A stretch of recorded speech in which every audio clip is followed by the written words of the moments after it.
Sí. Cuaternario del sentido, Sí. hay algo que dentro de los atributos que tiene quien está en función, dice estructura de demora. Sí. Bueno, ese es No sé un si término... querés después tocar el tema, yo te tiro ahora. Sí, sí, es un concepto de Ulloa. Ulloa fue un psicoanalista institucionalista que produjo mucho sobre psicoanálisis y sobre instituciones y sobre análisis institucional. Y lo que él dice es que alguien que está en funciones tiene que tener eso, ¿no? Una estructura de demora que significa un aspecto de la actitud psicológica que es la espera, ¿no? La demora, demorarse. ¿Demorar ella o esperar la demora del grupo? No, la persona que está en función, un coordinador, por ejemplo. ¿Por qué lo dice? Porque a veces un coordinador, por ejemplo, recién empieza, pudiera ser que escucha algo y se le ocurre una interpretación y ¡pafa! Te la manda. Ah, que da un ejemplo acá. Claro. Entonces, no sirve eso. Hay que esperar que el grupo se despliegue, ¿no? Sí. Porque además, yo para interpretar necesito mucho material. Necesito varios bloques. Por ejemplo, un sueño, ¿no? Un sueño vos le contás a tu analista y no te va a decir, esto quiere decir tal cosa.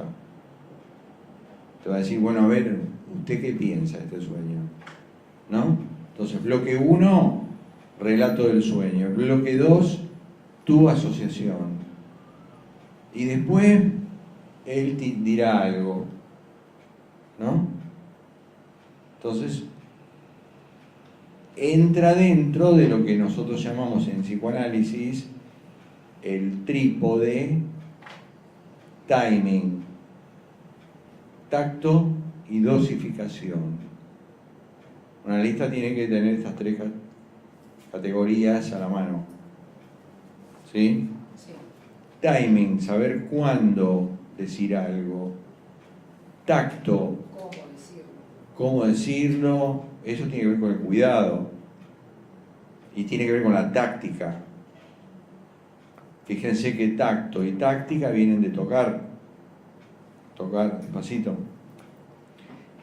Y dosificación es la cantidad de material que le das al otro para que lo procese, ¿no? A veces hace falta tiempo, le das mucho, lo atorás, no tiene tiempo de procesar. Poco es mejor poco que mucho, porque poco sí se puede, ¿no? A veces una intervención es lo que llamamos una escansión. ¿Saben lo que es escandir? No. Escandir es pausar, silabear. ¿Vieron cuando ustedes estudiaron literatura que la poesía tiene métrica? Bueno, yo para saber la métrica de una poesía tengo que escandirla, saber si es un endecasílabo, si es un dodecasílabo, si es un soneto, ¿qué es? Por ejemplo, el Martín Fierro, ¿qué es?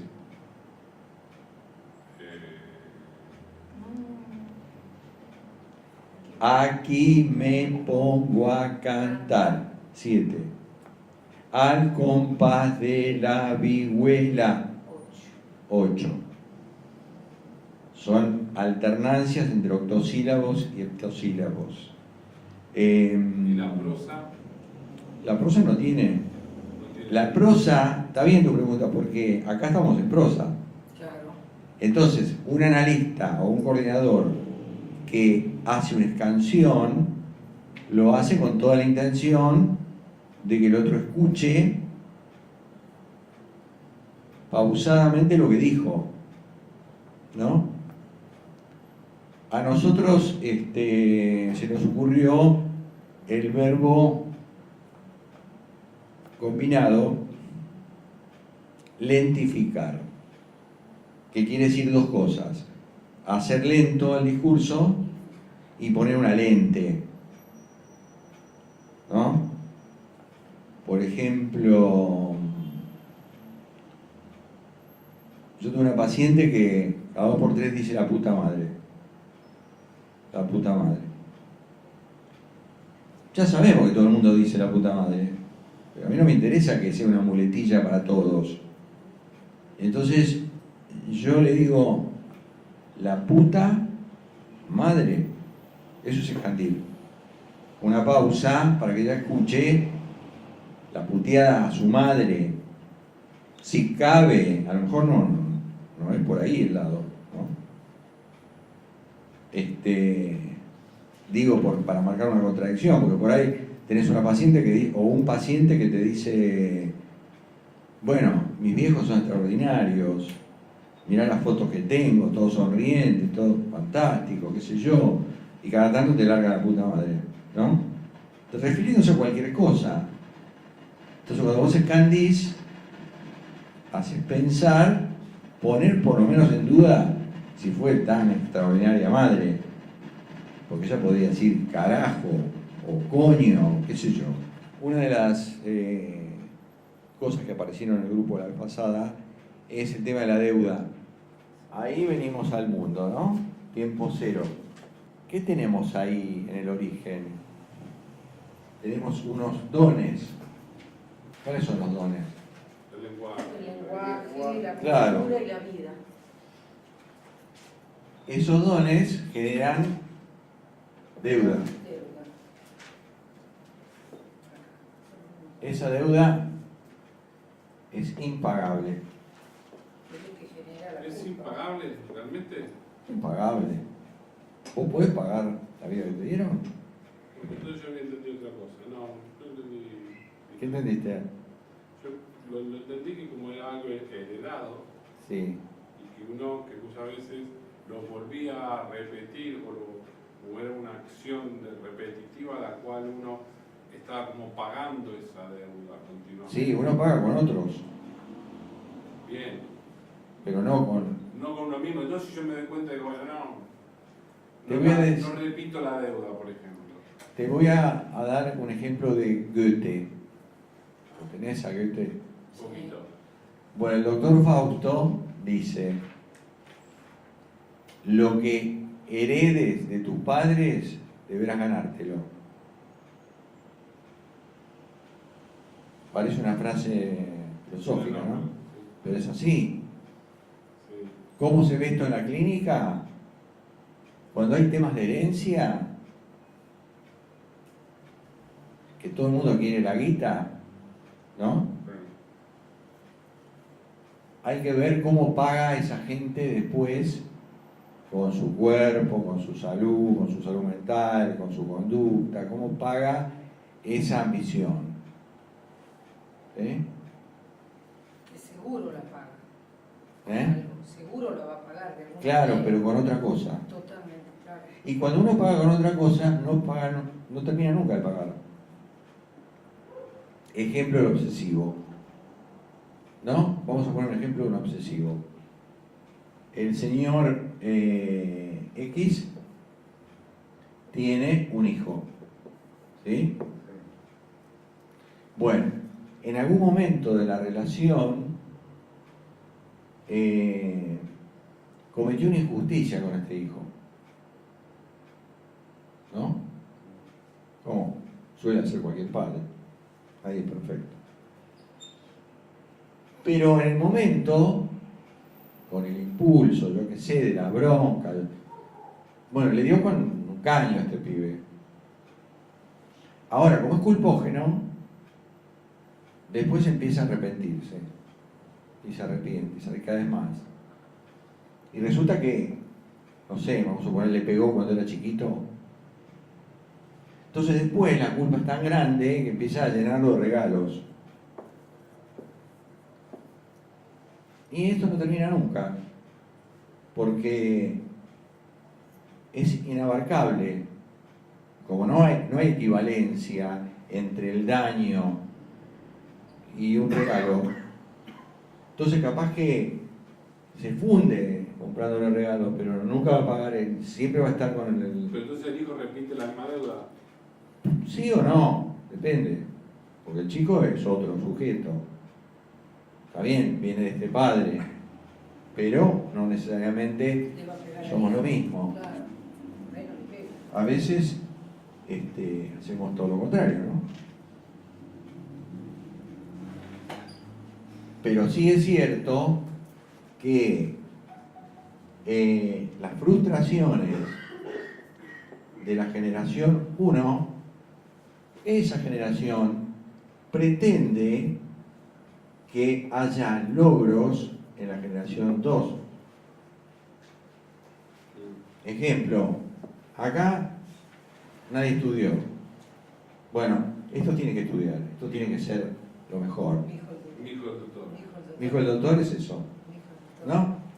El doctor, además. Doctor. Doctor, porque era analfabeta la mujer.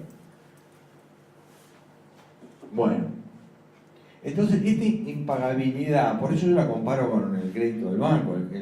Con el banco terminás un día, mal que mal. ¿O no? Entonces viene la culpa. Y esa culpa tiene dos raíces. Una es el sentimiento de culpa y otro es el sentimiento inconsciente de culpabilidad. Son dos cosas distintas. Freud dice, es el único sentimiento inconsciente, porque el sentimiento es que se siente. Es una contradicción. Inclusive en su época le dijeron, pero doctor, ¿qué me está diciendo?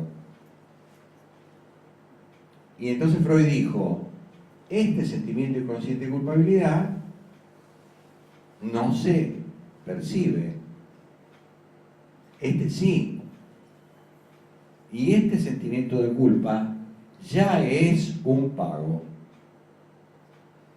Porque uno sufre, acá sufre. Acá no, porque no lo siente. Entonces, ¿qué hace? Algún desastre. ¿Con quién? Consigo mismo. ¿No? Pierde un trabajo, se funde, se equivoca, choca. Suicidio ahí no entraría, ¿no? Podría entrar. De todas maneras, el suicidio es un pasaje al acto en el orden de la psicosis. Sí. No cualquiera se suicida. No, por supuesto. Entonces, esa culpa pide castigo, que es una palabra interesante porque quiere decir volver casto, porque allá hubo un pecado, el pecado original, ponele. Esta es la cuestión neurótica. Neurótico le pasa esto. Debe, paga de más, paga en otro lado. Un librito, un texto de Freud exacto para ver esto, se llama El hombre de las ratas. ¿El hombre? De las ratas. Que ahí van a ver toda la cuestión del obsesivo, toda la cuestión del pago y de la deuda y de la culpa. Y una cosa importante, el obsesivo del control y del ritual. Porque el obsesivo tiene una serie de rituales que tiene que cumplir. Y si falla automáticamente le viene un pensamiento que es como universal y dice, bueno, si esto no lo hice en esta secuencia, algo le va a pasar a alguien querido. Fíjense, ¿no? Bueno, perdóname, Mario, la neurosis obsesiva a veces como un poquito la tenemos todos, ¿Sí? de alguna manera, ¿no? Por ejemplo, eso, los que prueban, no sé, la llave A mí Sí. me pasa, me hago cargo y Sí, pruebo por ahí la llave varias veces, Sí. siento que me olvido de algo y vuelvo. Sí. Me parece que hasta ahí eso es normal. normal. Pero conscientemente me estoy dando cuenta Sí. de que tengo por ahí esas cosas. Todos tenemos, si somos neuróticos, de las tres neurosis. Somos algo histéricos, algo obsesivos, algo fóbicos.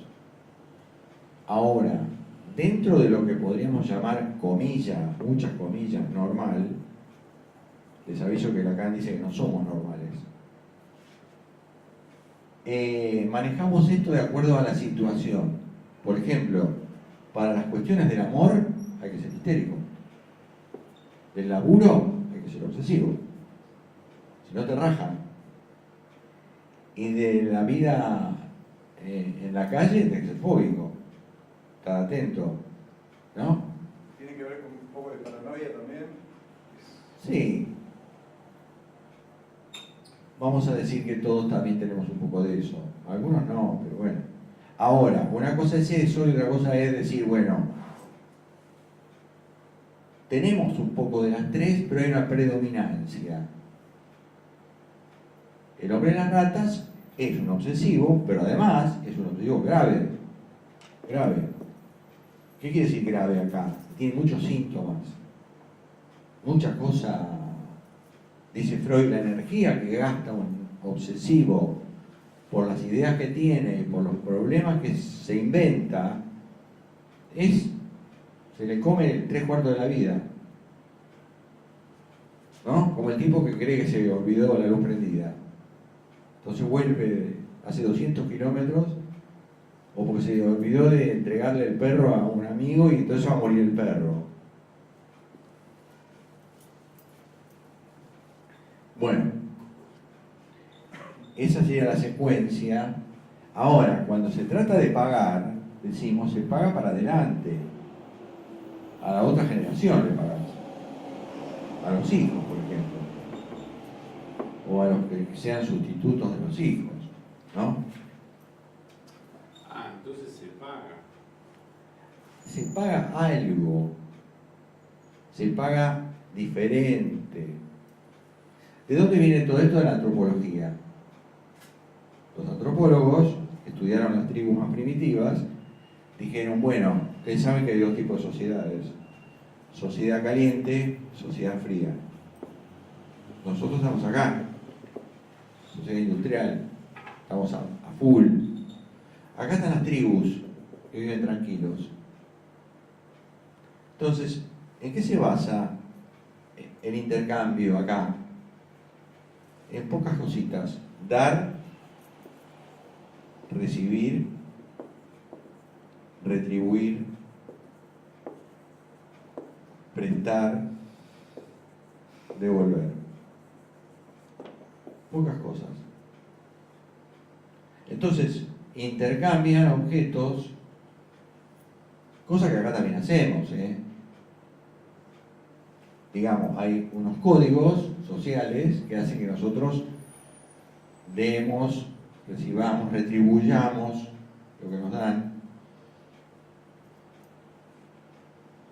Y una de las tribus que estudió, por ejemplo, Lévi-Strauss, de la Polinesia, había un anillo de islas, así. Este anillo se llama así, Ula. Entonces viajaban los tipos, cada tribu vivía en su isla.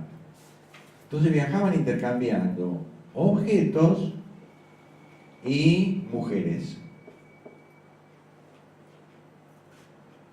Porque ya desde los orígenes las mujeres es un bien de intercambio. Y con esto mantenían la paz. De hecho, nosotros hacemos algo parecido. La guerra, que parece ser una constante de la humanidad, tiene sustitutos sucedáneos. Uno es el deporte, otro es el comercio y otras cosas como los intercambios del arte, etc. ¿No?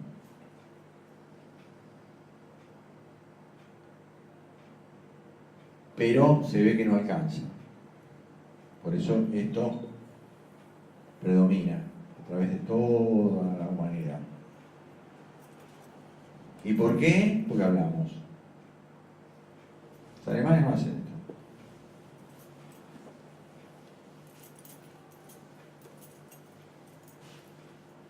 Bueno, entonces el cuaternario del sentido estuvo entendido, ¿no? Sí. O más o menos. Yo, para leer, hacer lectura, tengo que atravesar la barra resistente del significado, del signo lingüístico. Romper el signo. Significante, barra significado. Como esto es fijo y esto es lábil, yo tengo que atravesar acá. No sé si se los dije, pero Lacan, esta raya le dice es un signo menos, porque acá hay una pérdida. Y este atravesamiento es un signo más, porque yo gano cuando significo, cuando encuentro más significado de los que parecen. O cuando elimino este significado, encuentro otro. Por eso tengo que pasar por el sinsentido, que acá sería una especie de cero. Nosotros cuando hablamos estamos en pérdida. Esto es evidente, ¿no? Cuando analizamos tenemos que meter este cero que es borrar el significado. Y cuando encontramos la significación nueva, tenemos un plus, por ejemplo, de saber. Por eso Miller dice, toda significación es fálica.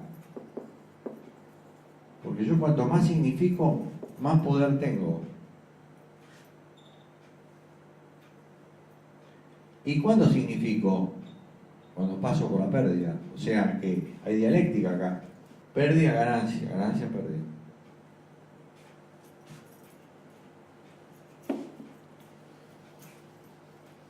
Ustedes saben que Pichon Rivière, cuando hizo el cono invertido, habló de esto, lectura de lo latente. Pero no dijo cómo se hace. O las cosas que dijo no alcanzan. Entonces, acá hay un método que viene del psicoanálisis, que se llama método de los 5 pasos. ¿Qué es lo que van a hacer ustedes cuando observen? Cuando ustedes observen, van a tener, digo para darle el ejemplo de ustedes, pero esto se hace cuando se coordina, cuando se analiza ahí en el consultorio, etcétera, ¿no? Y los 5 pasos son porque hay que analizarlo el método, despiezarlo, pero después lo hacemos en un solo paso, ¿eh? Entonces, vamos a suponer que ustedes tienen esta crónica, varios papeles, crónica,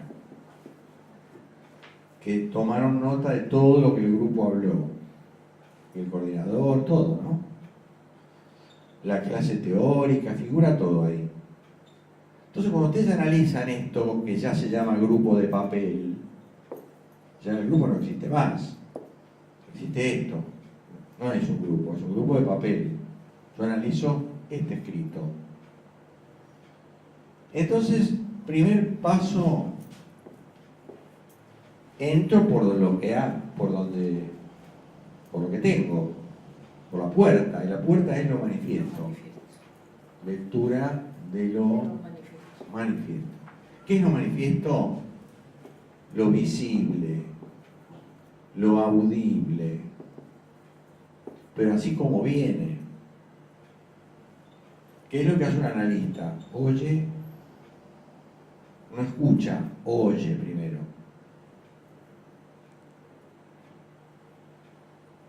Ya sabemos que esto es mentiroso, porque oculta algo. Los objetos de estudio nuestros son opacos. Entonces, segundo paso, cuando leo esto, yo, si este papel, voy marcando resonancias. Algunas. Entonces, marcación de resonancias. Esto es bien subjetivo, tanto como este escrito, porque este escrito, dos observadores son dos escritos distintos, porque oímos cosas diferentes, porque nos atraviesan cosas diferentes. Entonces, ¿qué es una resonancia? Es algo que me hace vibrar. Esto viene de la física. El fenómeno de la resonancia en física es que si yo acá toco un do y acá hay un instrumento que tiene una cuerda en do, yo hago vibrar esta y esta vibra sola, sin tocarlo. Va, el aire la toca, el aire que se transmite la toca y la hace vibrar.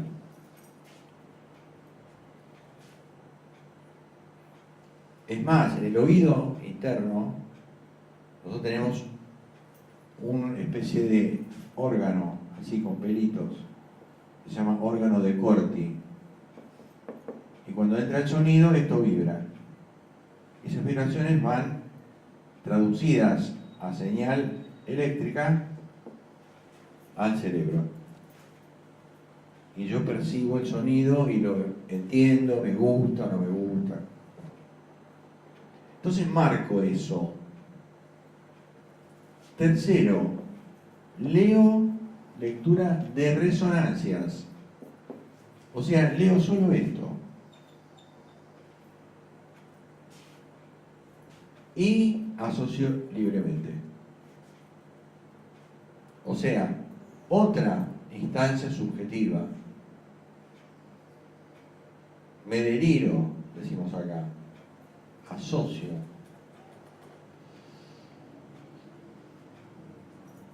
Cuatro,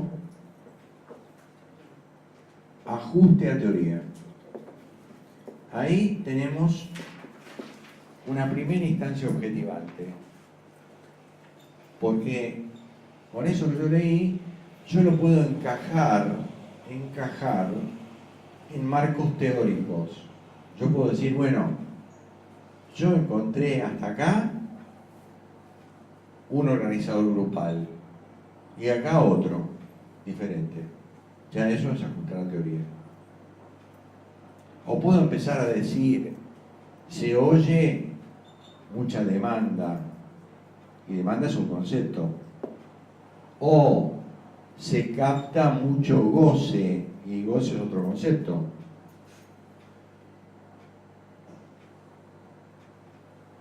Y 5, lectura de lo latente. Que después yo esto lo hago de una, en coincidencia con el cuaternario del sentido.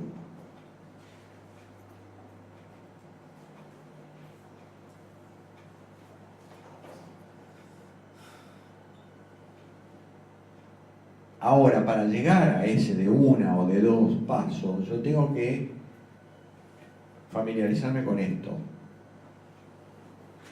Por ejemplo, en estas resonancias marcadas, una de las cosas que me van a llamar la atención se llama insistencia significante. ¿Qué quiere decir esto? Que un significante aparece y aparece y aparece y aparece y aparece, aún disfrazado, ¿no? Un ejemplo me tocó vivir en un grupo, cuando yo coordinaba. No sé si alguna vez lo conté, pero bueno, coordinador.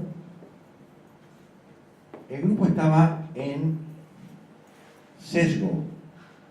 ¿Saben lo que es el sesgo? Sesgo quiere decir partido, pero ahí. Si se fueran, serían cisma. ¿No? Entonces, todos estos contra todos estos.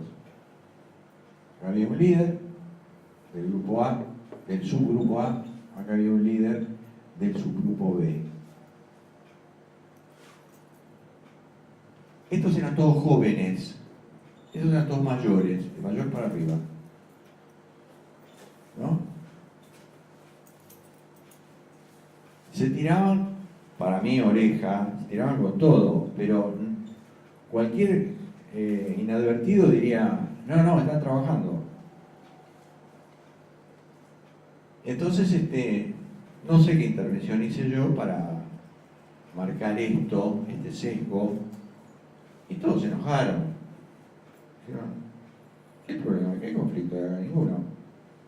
Ya sabemos que un grupo sin conflicto no camina, porque este es el motor de las cosas, ¿no? Lo que pasa es que hay que ver qué hacemos con eso.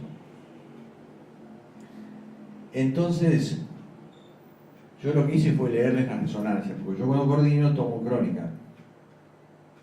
Entonces, todo esto del grupo supuestamente armónico eran significantes de la hostilidad, dichos como al pasar, ¿no? Armas, guerra, muerte, sangre, yo qué sé, con anécdotas aparentemente divertidas. Pero cuando yo leí todo esto, lo que hice fue un señalamiento. Esto no es una interpretación, es un señalamiento. Miren lo que dijeron para mi listado. Entonces el señalamiento es una intervención que forma parte de lo que llamamos unidad de trabajo. ¿Qué es una unidad de trabajo? Son 3 elementos. 1, 2, 3. 1, situación grupal existente, con algún obstáculo. 2, intervención, por ejemplo, del coordinador. Puede no ser, cualquiera puede intervenir. 3, situación grupal emergente. Esto es bien Pichon Rivière. Si el grupo escuchó esta intervención e hizo un insight, por ejemplo en sus líderes o en la mayoría, entonces esta situación emergente será una situación con obstáculo disuelto o otro tipo de obstáculo. No se olviden. Punto 1, Mario, perdóname. Situación grupal existente.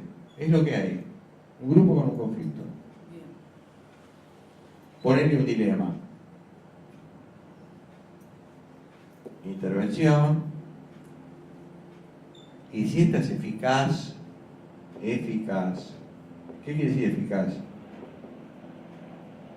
Que tiene efecto. Habrá una situación grupal emergente y un rulo de la espiral. Salto cualitativo. Salto cualitativo.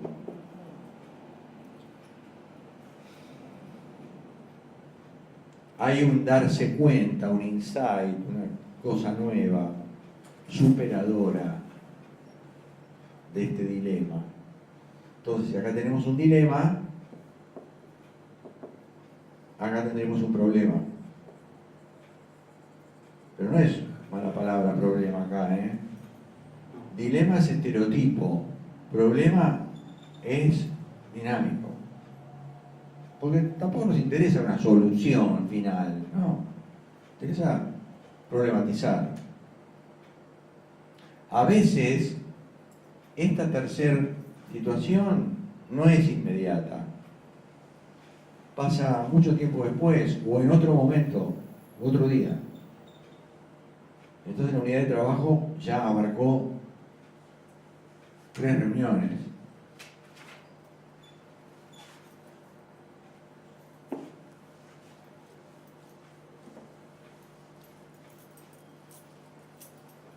¿Se entiende?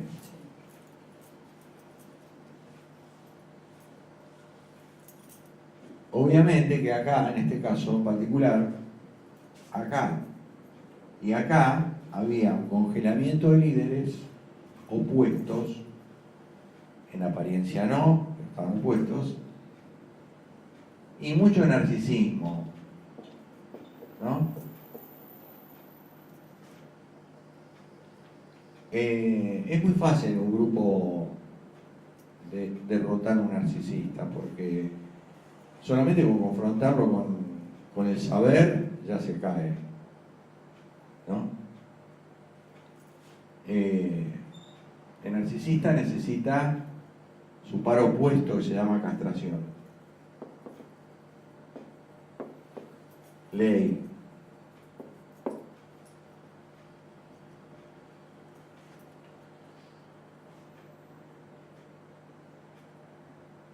Porque también se puede hacer eso, por ejemplo, en una situación como esta, ¿no? Estos dos son dos Gardeles, se la saben todas. Entonces el coordinador dice, bueno, a ver, vamos a hacer un juego. Preguntas del teórico, es válido, ¿no? A ver vos, ¿qué es este concepto?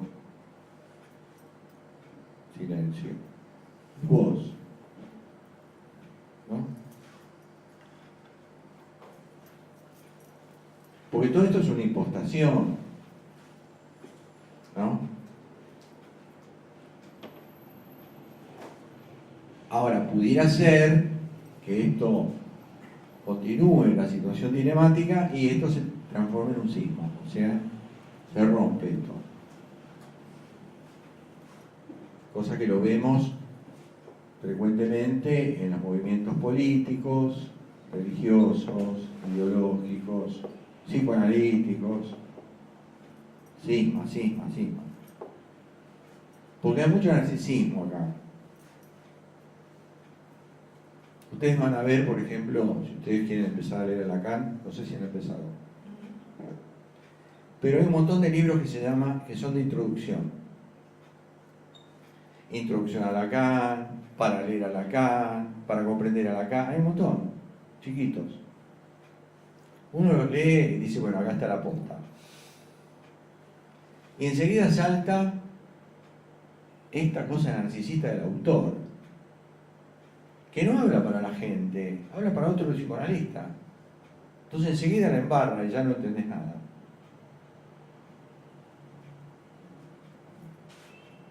Hay un libro, hay un escritor que se llama Guillermo Martínez, no sé si lo tienen. ¿No? Es re famoso. Novelista, matemático, campeón de ajedrez. Bocho, tipo. De unas novelas muy lindas. Por ejemplo, Crímenes imperceptibles. Muy buena. ¿Sí? A veces está en la televisión, en Canal A. Bueno, premiado, tipo premiado. Un día con otro dice, bueno, vamos a tomar un tema matemático que usa Lacan, que se llama Teorema de Gödel.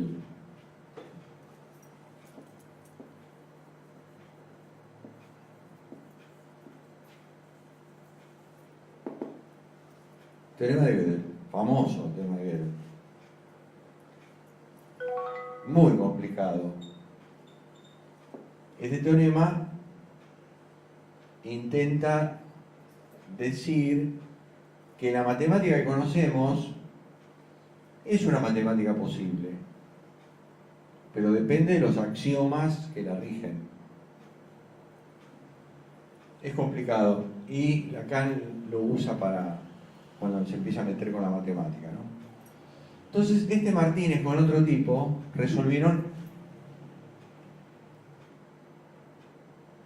aclarar, amigar este teorema para la gente. Entonces escribieron un libro que se llama así, Gödel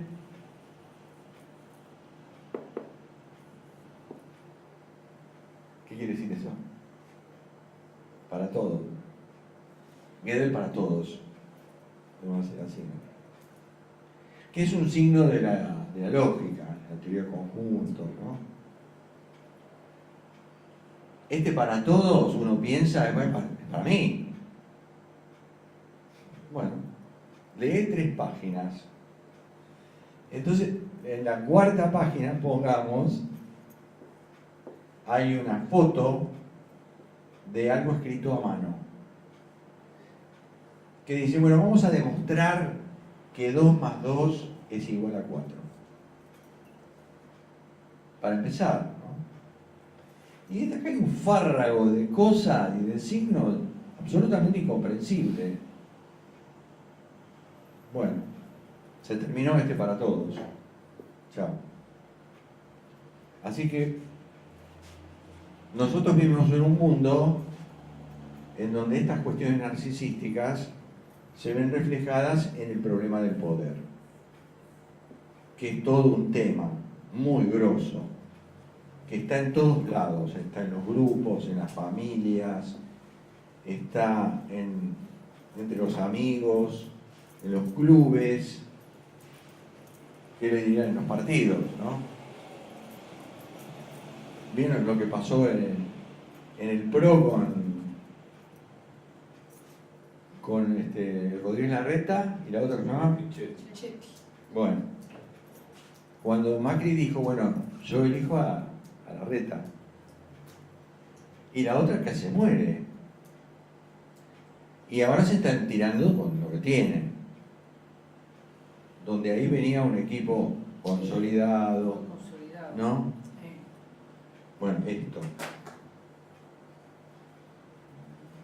Si quieren, ya me parece que lo mencionamos una vez, Foucault.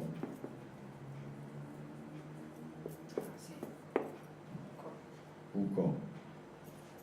El poder está en todos lados y sobre todo en los vínculos. ¿Por qué sobre todo? Porque si A va a ejercer un poder, no puede sino necesitar de otro. Si no, no lo puede ejercer. ¿Contra qué lo va a ejercer? Contra un otro. Ustedes pueden decir, bueno, contra la naturaleza, sí, pero no es lo mismo. No hay el encarnizamiento, por ejemplo, Robinson Crusoe en la isla, ¿no? ¿Qué hizo el tipo, el náufrago? Llevó el Imperio Británico a una islita de miércoles. Y la... un esclavo negro. ¿Eh? Y se buscó un esclavo negro. Sí, finalmente se lo encontró a Viernes. Pero quiero decir, al final apareció B, era Viernes. Pero al principio era la isla para el solo. Entonces, ¿qué hizo? La cultivó, crió ganado, armó la choza, todas esas cosas. Él y la naturaleza, ¿no? En todo caso, él contra sí mismo, ¿no? A ver si puedo. Pero en realidad, esto necesita de un lazo social. Y si nunca aparece B, seguís estando contra vos mismo, Y, contra la naturaleza. como dijo Pillon, como la mente Claro. es un grupo, ahí los personajes... Vos fijate la segunda tópica de Freud. Sí. Yo, superyo, ello. ¿No? Mundo externo, cuerpo. ¿Qué dice Freud? El yo, que todo el mundo cree que es el psiquismo entero, es un esclavo, dice Freud, de 3 amos. Del ello, que le pide los deseos, del superyo, que le manda el deber ser, y la realidad, que lo condiciona hasta por los codos. Ahí está el otro, ¿no? Encima, este superyo es doble, porque acá está partido. Toda esta parte está en consonancia con la sociedad, con los valores de la sociedad. Pero este no. Este es el superyo inconsciente. ¿Qué te dice? Mátate. Así, ¿eh? destruite, fracasá. Entonces, ya son 4 amos. Pero Freud le llama triple vasallaje del yo. Por eso este yo sufre tanto. Y la neurosis son neurosis de defensa del yo, dice Freud. No de todo el aparato, del yo. Este que yo creo que soy, pero que tengo un montón de enemigos internos. Amos, ¿no? Que Lacan va a formalizar así: discurso del amo.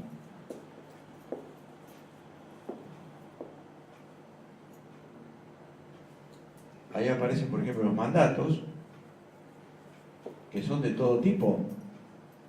Son de este tipo y de este tipo. O sea, los valores supuestamente instituidos por la sociedad, los valores del bien, y estos otros, que vienen de la pulsión de muerte.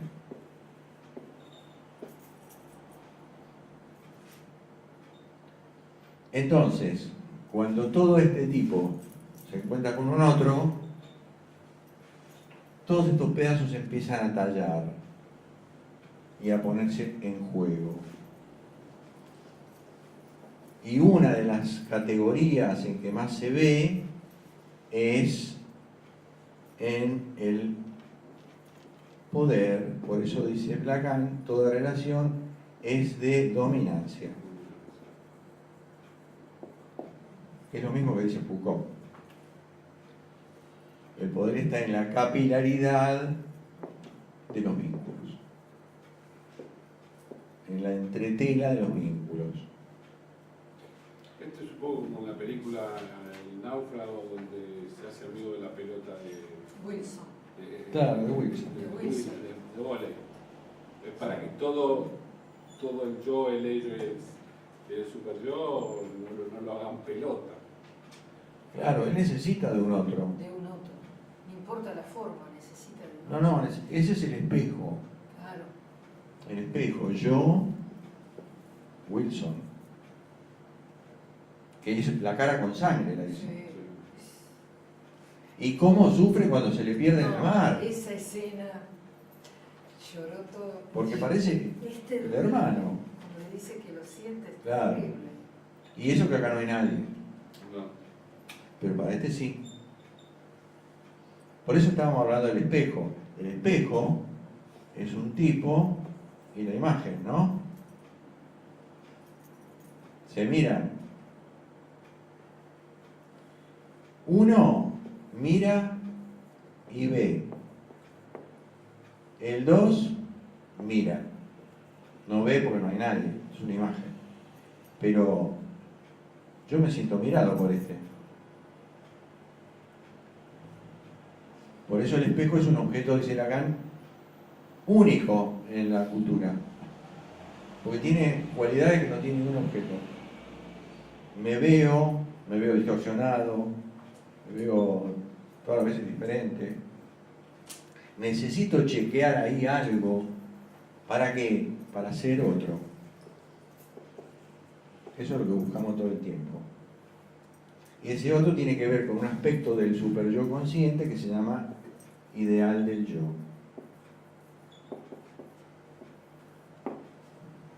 Entonces, por eso el neurótico siempre está en falta.